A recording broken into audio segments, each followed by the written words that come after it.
Les gendarmes déployés en Outre-mer et à l'étranger ont un nouveau patron. Le général Lionel Lavergne vient de prendre ses fonctions de commandant de la gendarmerie d'Outre-mer. Il s'est confié en exclusivité à nos équipes parisiennes. Il évoque notamment ses projets pour la Polynésie française. Gervais Nichéou, Massimo Bulgarelli. Dans son bureau à Arcueil, en région parisienne, ce Saint-Cyrien, âgé de 54 ans, peaufine sa stratégie. Sa préoccupation majeure, la protection des populations dans les Outre-mer. Sa méthode de travail se veut simple. Aller vers mes personnels, être au plus près d'eux, sur la base de visites régulières dans les unités. Et l'objectif de tout ça, c'est quand même d'assurer le meilleur service possible au profit des populations ultramarines en matière de sécurité. Le nouveau commandant de la gendarmerie d'Outre-mer n'a pas encore programmé de visite dans ces unités en Polynésie française. Mais déjà, il dévoile ses priorités pour ce territoire.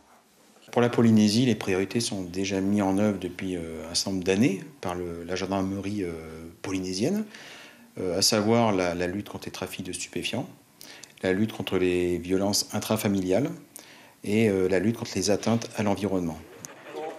En Polynésie française, la méthamphétamine est un problème de santé publique.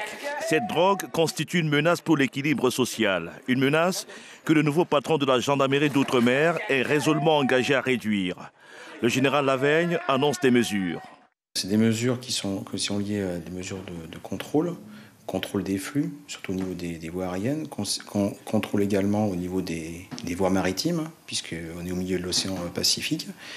Et puis également, il y a des actions en matière de renseignement, d'information, et puis des actions judiciaires, bien évidemment, sous l'autorité des magistrats, pour mettre hors d'état de nuire ce trafic d'ice qui ravage.